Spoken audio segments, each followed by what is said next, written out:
Can you talk to me a bit about how, and you weren't involved in all of it, but Harry's off commercial happened after Josephine, so this all goes back to the kiss-in at Joe's, I believe. Were you around for that? I came to Commercial Drive in 1984. And there were already lesbians leaving Commercial Drive because they had said commercial had become too commercial for them. And they were heading over to Main Street. So, there's the whole thing. But yes, Joe's was the place where people of very different backgrounds and interests went to Joe's. They could play pool, they could, etc. Yeah, and there was one day some women went in and kissed, and Joe got upset, and it accelerated to the point where a lot of us never went back again. But Joe's is so old history that the story of Joe's keeps getting bigger and bigger to the point where it's too big. I think what's more important is when I moved to Commercial Drive, if you wanted to put up a poster for a queer event, if you wanted to put up a same-sex looking for same-sex roommate, gay man looking for other gay men to share a house, to pick up angles, to buy the body politic, Octopus Books was really the queer community center on the drive. Bonnie Beck Woman's was the place you could put a queer poster in the window.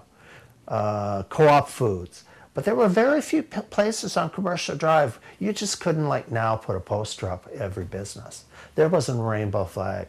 Commercial Drive was not that friendly on certain levels. The older Italian community, they had a way of, they were here to serve their community, and they weren't really interested in the rest, but that was their business.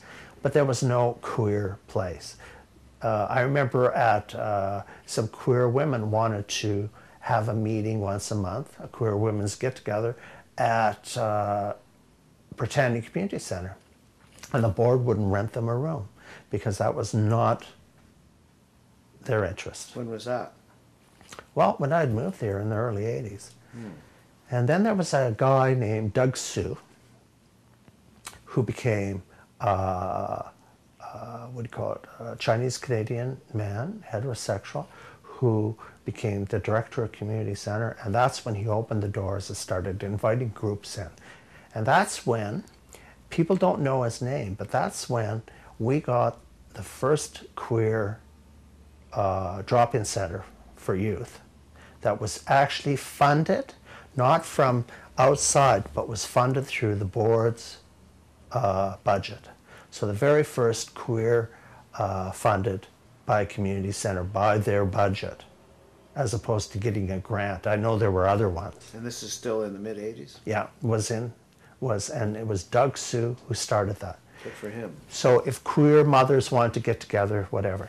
Then there was the Vancouver Lesbian Center, which opened, which was down Commercial Drive. And they had opened, and it was going to be a place on Commercial Drive. Near Venables, right? That was, going to be. And that was probably about 83, 82.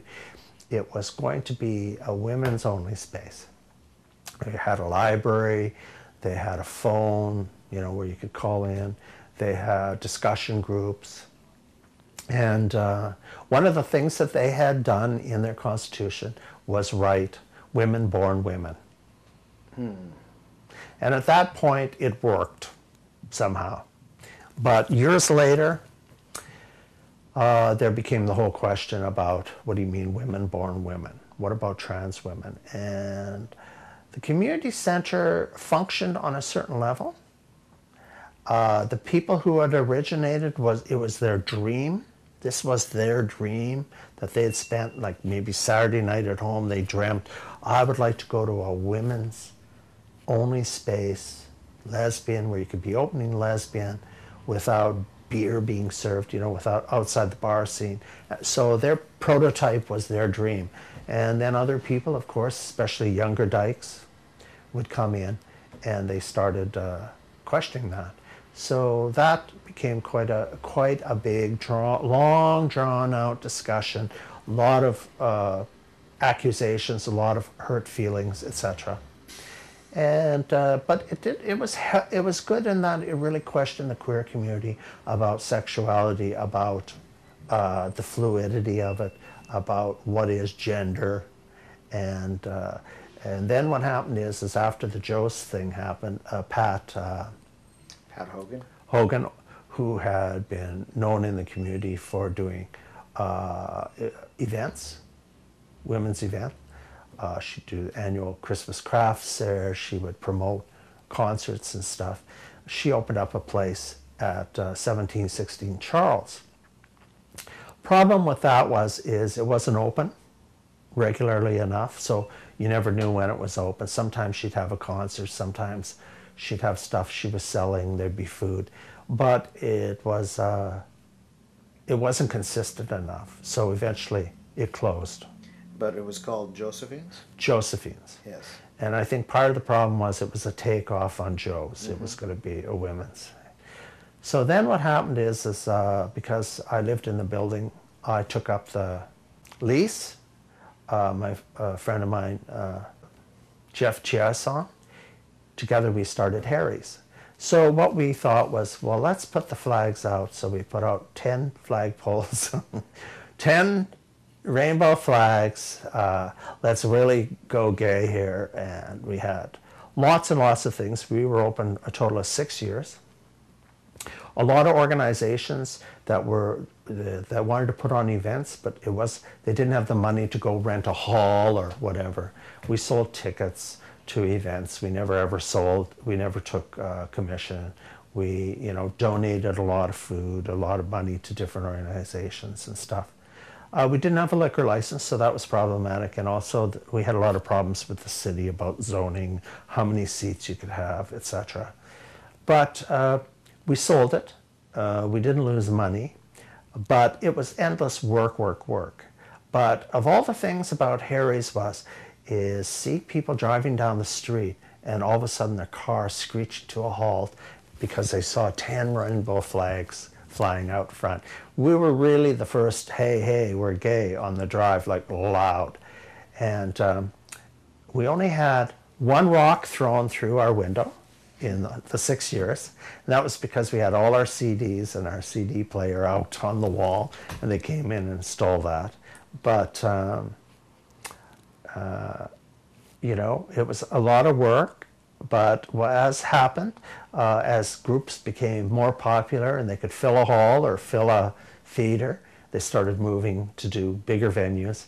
And the other thing is we didn't have the energy to change things, right? We did sell liquor at some of our events, but we never wanted to have a full-time liquor. And that was probably a problem. The other thing was as Commercial Drive changed, dollar pizza, dollar sushi, dollar souvlaki started to invade the drive, and we couldn't compete with that because we never paid minimum wage. We always paid several dollars higher. But we decided we had had enough after 6 years. But what we really did, I think, change about Commercial Drive is that it made all the places on Commercial Drive businesses queer friendly. So suddenly you could go anywhere on the drive, and places that would never put up a poster, ever, or donate to a queer event, all of a sudden said, oh yeah, if it's at Harry's, of course we'll donate. It made a big difference. It changed the neighborhood in that it said, being gay friendly is not a detriment to your business or to your community. What's interesting, I don't have nostalgia for it, but what is amazing is that people that came in, I'm pregnant. Me and my girlfriend have been trying for years to get pregnant, and I'm pregnant, and all of a sudden you see the kid walking down the street, and they're like in high school. We welcomed kids in there, which was quite different. We were the first place outside the West End to actually have AIDS information.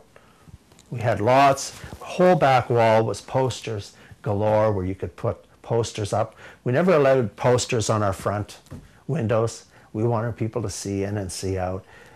So it was kind of like that. People could come and get free magazines and stuff.